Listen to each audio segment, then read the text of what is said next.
Miércoles de la primera semana de Adviento. Lectura del Santo Evangelio según San Mateo. En aquel tiempo Jesús se dirigió al mar de Galilea, subió al monte y se sentó en él.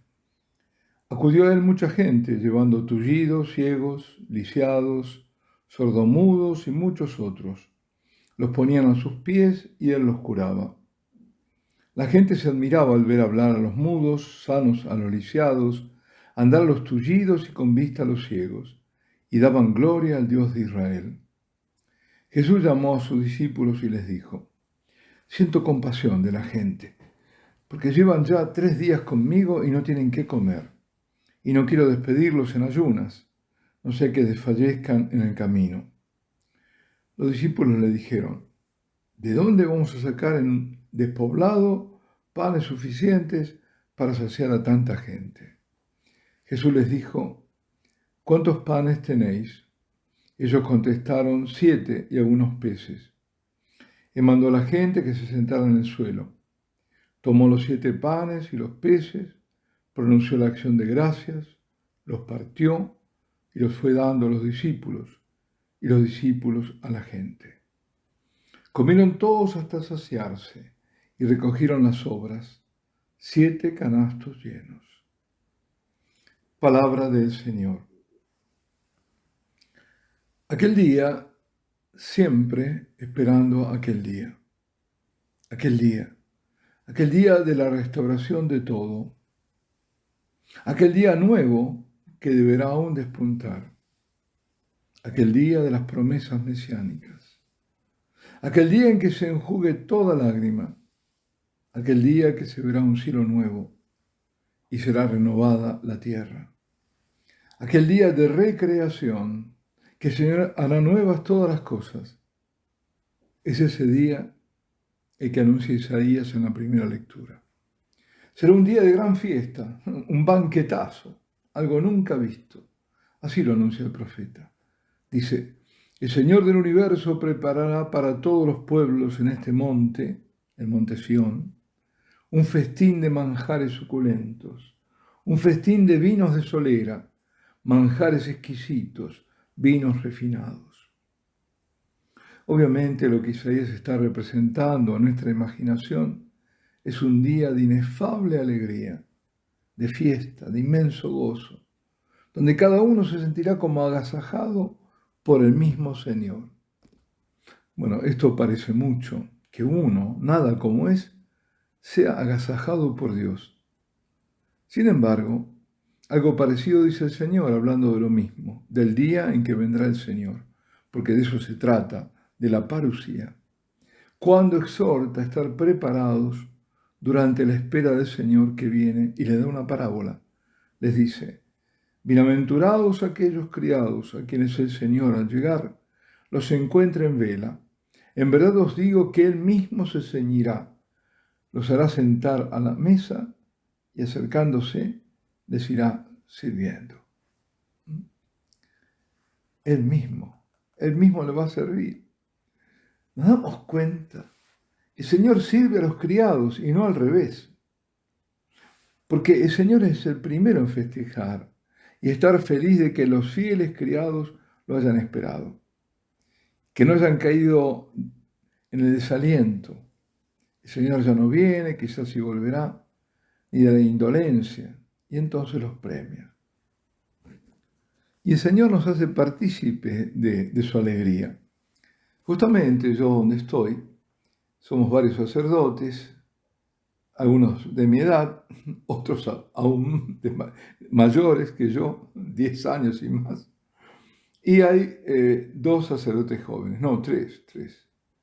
Uno ordenado hace poco, tendrá 20 y tantos años, 25, 26, 27, qué sé yo.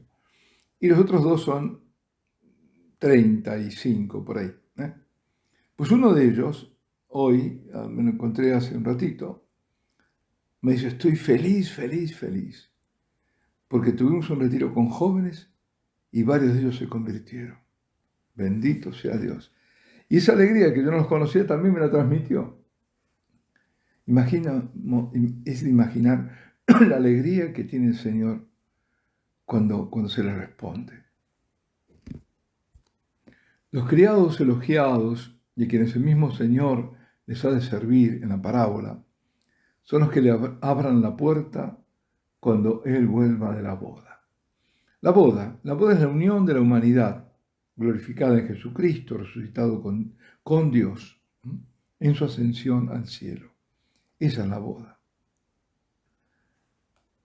De allí viene el Señor, figurado en la parábola como quien vuelve de la boda, es que viene de haber ascendido al cielo, regresa. Y luego les advierte a los discípulos: vosotros estad preparados, porque a la hora que menos penséis viene el Hijo del Hombre. Pero aquello de que Él mismo servirá, insisto, se dice muy fácil, y más fácil se pasa por alto algo tan inconmensurable como que el Señor se ponga a servir al criado. Al cristiano fiel, a ese que lo esperó, que fue irreprensible y que le abrió cuando Él llega. No se dejó abatir, no se dejó vencer. Sin embargo, podemos tener alguna suerte de anticipación de esto si recordamos cuando en el lago Jesús se les aparece resucitado a los discípulos que habían ido a pescar. Y Él les había asado el pescado, les hizo de cocinero. Jesús resucitado. Ay, ay, ay, pues sí, porque tanto nos ama Jesús, que siendo Dios, como dice San Pablo en los Filipenses, no antepuso su condición divina, sino que se humilló. Dejó que criados lo escupieran, que soldados lo abofetearan, que lo coronaran de espinas, que le arrancaran la barba y que lo colgaran desnudo entre criminales y que lo tuvieran por uno de ellos. El Señor vendrá con todo su amor y amistad hacia los suyos, y terrible juez para quienes lo han negado y lo niegan. Por eso, el día del Señor, de su venida, será glorioso y terrible a la vez. Y sigue Isaías diciendo: aquel día arrancará en este monte, Sión, el velo que cubre a todos los pueblos, el lienzo extendido sobre todas las naciones. Si pusiéramos todo junto a la profecía, nos está diciendo que Dios dará un gran banquete a los suyos y quitará a todos el velo. Y esto bien puede aplicarse a la Eucaristía. Es decir, eso anticiparía un reino eucarístico, cuando finalmente se ha quitado a todos el velo de la Eucaristía. Y se sabrá a quién se adora, y lamentablemente para algunos, a quién se opusieron que se le adorase. Todo esto nos dice la primera lectura, y bueno, seguro más también. En el Evangelio de hoy, Jesús venía de la zona pagana de Tiro y Sidón. Acababa de liberar del demonio a la hija de la mujer cananea. Tiro y Sidón eran ciudades portuarias, fenicias, sobre el Mediterráneo, en el Líbano, al norte de Galilea. En aquella época formaban parte de la provincia romana de Siria, fuera del alcance del dominio de Herodes Antipas, que era donde vivía Jesús, ¿no? Eran ciudades de comercio, conocidas de tiempos más antiguos, y muchos de aquellas zonas venían a escuchar a Jesús, porque su fama se ve extendido más allá de las fronteras, digamos, hebreas, ¿no? Además vivían paganos también en Galilea, la Galilea de los gentiles se la llamaba por eso. Y así como ellos acudían a escuchar al Señor, Él también había ido a visitarlos, bueno, aunque en modo reservado, mientras pudo. Y con Él vendrían muchos de aquellos, cuando se da este segundo milagro de la multiplicación de los panes y los peces. En este milagro hay dos signos. El primero es el milagro en sí, que de 2 peces y 7 panes se hubiera podido saciar el hambre de una gran multitud. San Mateo no da el número, pero es de suponer que eran muchísimos, además de los tullidos, ciegos, lisiados, sordomudos y muchos otros a quienes ponían a sus pies y Él los curaba. Estaban además quienes los acompañaban y muchos otros. Eran en su gran mayoría paganos. Y toda la gente, dice, se admiraba al ver hablar a los mudos, sanos a los lisiados, andar a los tullidos y con vista a los ciegos. Y daban gloria al Dios de Israel. Bueno, estas curaciones prodigiosas eran un equívoco signo mesiánico para los judíos. Ya había profetizado Isaías: y aquí vuestro Dios, llega el desquite, la retribución de Dios, viene en persona y os salvará. Entonces se despegarán los ojos de los ciegos, los oídos de los sordos se abrirán. Entonces saltará el cojo como un ciervo y cantará la lengua del mudo. Está en capítulo 35 de Isaías. Pero aún los paganos, al ver los prodigios que Jesús obraba, daban gloria al Dios de Israel. Pues digo que además de ese signo hay otro: el número de la comida que avanzó. Escribe el evangelista: recogieron las sobras, 7 canastos llenos. Así como en el primer milagro habían sobrado 12 canastos, y 12 es el número de las tribus de Israel, esta vez, en que la mayoría eran paganos y no judíos, fueron 7 los que sobraron. Y el 7 era el número relacionado a los pueblos paganos. Jesús vino a saciar el hambre de judíos y de paganos, o gentiles, como se los llama también, es decir, de todos los pueblos de la tierra. Pero lo más importante de todo, por un lado el hambre y por el otro el pan milagroso.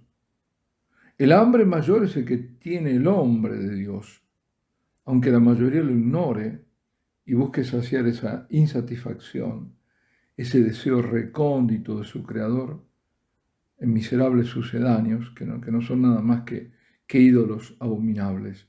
Y por el otro, el único pan que verdaderamente sacia: Jesucristo, el pan bajado del cielo, el mismo pan que nos dejó en la Eucaristía.